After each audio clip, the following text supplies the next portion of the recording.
நீங்கள் மைவி3 ஆப்பில் ஓஎம் ஆகிட்டிங்கன்னா அதன் பிறகு என்னென்ன பண்ணணும் அப்படிங்கிறது தான் இந்த வீடியோவில் பார்க்க போகிறோம். உங்களை யார் மைவி3 ஆட்ஸில் ஜாயின் பண்ணி விட்டாங்களோ அவங்கக்கிட்ட நீங்கள் யூசர் நேமும் பாஸ்வேர்டும் வாங்கிக்கணும். அதன் பிறகு ப்ளே ஸ்டோரில் போய் மைவி3 ஆட்ஸ் அப்படிங்கிற ஆப்பை டவுன்லோட் பண்ணணும். டவுன்லோட் பண்ணி இன்ஸ்டால் பண்ண பிறகு அதை ஓப்பன் பண்ணிங்கன்னா இந்த பேஜ் உங்களுக்கு ஓப்பன் ஆகும். சில வினாடிகள் கழித்து அங்கே க்ளோஸ் அப்படிங்கிற ஒரு ஆப்ஷன் காமிப்பாங்க. அந்த க்ளோஸ் அமுத்துனீங்கன்னா இந்த பேஜ் போயிட்டு உங்களுக்கு லாகின் பேஜ் ஓப்பன் ஆகும். லாகின் பேஜில் யூசர் நேமும் பாஸ்வேர்டும் கேட்பாங்க. நீங்கள் யார்கிட்ட ஜாயின் பண்ணீங்களோ அவங்க உங்களுக்கு யூசர் நேமும் பாஸ்வேர்டும் கொடுத்துருப்பாங்க இல்லையா, அதை இதில் என்டர் பண்ணிங்கன்னா லாகின் ஆயிரும். உங்கள் ஐடி லாகின் ஆன பிறகு உங்களுக்கு டேஷ்போர்டு இந்த மாதிரி தான் இருக்கும். இந்த டேஷ்போர்டில் மேலே ரைட் சைட் கார்னரில் பார்த்தீங்கன்னா ஒரு 3 லைன் மாதிரி கொடுத்துருக்காங்கல்ல, அதை கிளிக் பண்ணிங்கன்னா உங்களுக்கு ஒரு பேஜ் ஓப்பன் ஆகும். அதில் வரிசையாக நிறைய ஆப்ஷன்கள் காமிப்பாங்க. அதில் அட்வர்டைஸ்மெண்ட் அப்படின்னு ஒரு ஆப்ஷன் இருக்கும். அட்வர்டைஸ்மெண்ட் அப்படின்னு இல்லைன்னா வீடியோ அப்படின்னு இருக்கும். நீங்கள் அதை கிளிக் பண்ணிக்கோங்க. அதை கிளிக் பண்ண உடனே எம்டி பேசக்கூடிய ஒரு வீடியோ ஒன்று அதில் ப்ளே ஆகும்.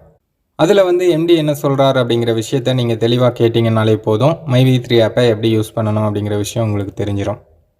அந்த வீடியோ முடிஞ்ச உடனே இந்த வீடியோவை பார்த்து முடிச்சிட்டிங்களா அப்படின்னு ஒரு பாப்பப் ஒன்று ஓப்பன் ஆகும். நீங்கள் எஸ் கொடுத்தீங்கன்னா அது க்ளோஸ் ஆகிட்டு டேஷ்போர்டுக்கு வந்துடும்.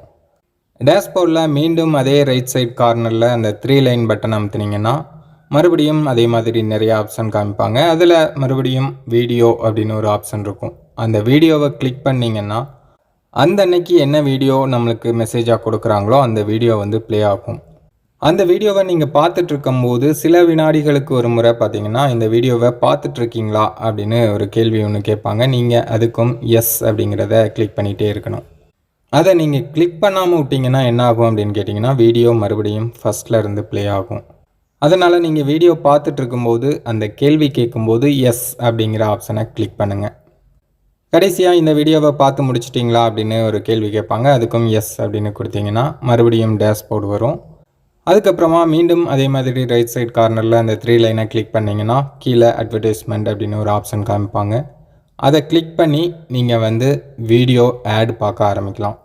ஆட் ப்ளே ஆகி முடித்த உடனே உங்களுக்கு ஒரு கேப்சா கோட் காமிப்பாங்க. அதை கீழே இருக்கிற பாக்ஸில் கரெக்டாக என்டர் பண்ணணும். ஸ்மால் லெட்டர்ஸை ஸ்மாலில் தான் என்டர் பண்ணணும்.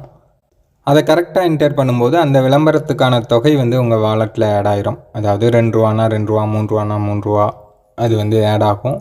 ஒரு நாளைக்கு இதே மாதிரி நீங்கள் 5 ரூபாய்க்கு விளம்பரம் பார்த்து அதில் சம்பாதிக்க முடியும். ஓப்பனிங் மெம்பராக இருக்கும் பட்சத்தில் உங்களுக்கு ஒரு நாளைக்கு 5 ரூபா வருமானம் பத்தாது, அதிகமாக வேணும் அப்படின்னு நினச்சிங்கன்னா அதுக்கு தகுந்த பிளானை நீங்கள் சூஸ் பண்ணிக்கலாம். அது உங்கள் விருப்பம் தான், கட்டாயம் கிடையாது. நீங்கள் 5 ரூபாய்க்கே டெய்லி பார்க்கணுனாலும் டெய்லி 5 ரூபாய்க்கு நீங்கள் விளம்பரம் பார்க்கலாம்.